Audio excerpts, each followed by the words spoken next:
म्हणल्यावर कसं लक्षात येईल? त्यांनी विचारलं, अहो पण तिकडं भरपूर घरं आहेत, त्यातलं नेमकं घर कोणतं आहे म्हणलं देवदत्तचं. त्यांनी सांगितलं, काकवत देवदत्त गृहम, ज्या घरावरती कावळा बसलेला आहे ते देवदत्तचं घर. झालं, हे महाराज निघाले तिकडे. आता कावळा असतो, एका घरावरून उठला दुसऱ्या घरावर जाऊन बसला. आता ते देवदत्तचं घर राहिलं का? म्हणजे लक्षण एकाच ठिकाणी नाही आहे, ते कधी इथे आहे कधी तिथे आहे, म्हणजे ते तटस्थ लक्षणानं युक्त आहे. म्हणजे तो परमात्मा जो आहे तो कधी आहे आणि कधी नाही. आपला पांडुरंग परमात्मा विटेवरती कधीपासून उभा आहे? युगे 28 विटेवरील भारतीमध्ये आपण म्हणतो युगे झाली 28. अनेक प्रकारे वर्णन आलंय की 28 युगांपासून तो उभा आहे. पण याचा दुसरा अर्थ आपल्याला कळतो का, लक्षात येतो का? 28 युगांपासून तो उभा आहे याचाच दुसरा अर्थ 28 युगांच्या आधी तो तिथे नव्हता. मी काय म्हणतो, पण 28 युगांपासून उभा आहे असं जेव्हा वर्णन येतं तेव्हा त्याचा दुसरा अर्थ असा होतो की 28 युगांच्या आधी तो तिथे नव्हताच. पुंडलिकाचे भेटी परब्रह्म आले का? पुंडलिकाच्या भावार्था गोकुळीहुनी झाला येता असा तो पांडुरंग परमात्मा आहे. म्हणजे पुंडलिकाच्या साठी तो आला. म्हणजे एखादा माणूस, एखाद्या माणसाची आपण वाट पाहतो आणि कोणीतरी म्हणतो आले आले बरं का आले, याचा अर्थ काय होतो? आधी ते तिथे नव्हते असाच त्याचा अर्थ होतो.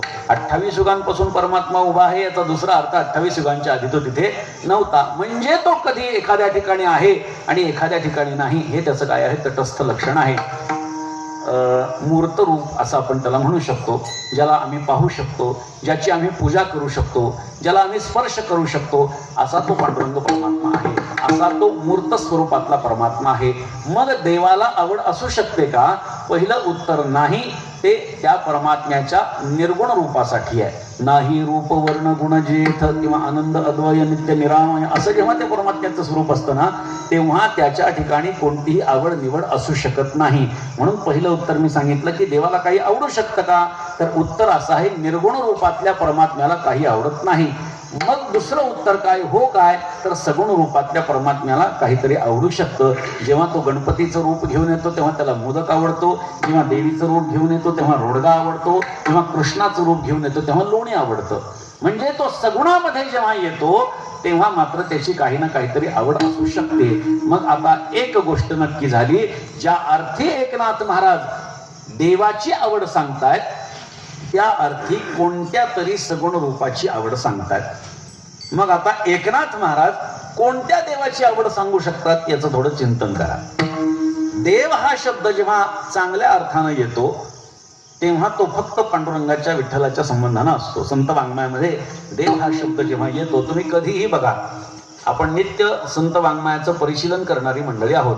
जेव्हा देव हा शब्द येतो चांगल्या अर्थानं संत जेव्हा वापरतात तेव्हा तो देव शब्द केवळ विठ्ठलाच्या साठी असतो. आणि गौण अर्थानं जेव्हा देव शब्द वापरण्यात येतो, जसं देवचरिते उठे सुख दुःख साधू निर्दोष सुखदाते किंवा शेंदरी हिंदरी दैवते, अशा पद्धतीनं जेव्हा देव दैवत या संबंधाने गौणत्वाची भूमिका असते तेव्हा इंद्रचंद्राधिक देवांचं चिंतन होतं, हे लक्षात ठेवा. आणि जेव्हा सकारात्मकतेनं देव हा शब्द वापरला जातो तेव्हा तो पांडुरंगाच्या साठीच वापरला जातो. म्हणून देव हा शब्द एकनाथ महाराजांनी पांडुरंगाच्या शिवाय दुसऱ्या कोणाही साठी वापरलेला नाही. म्हणजे एकनाथ महाराज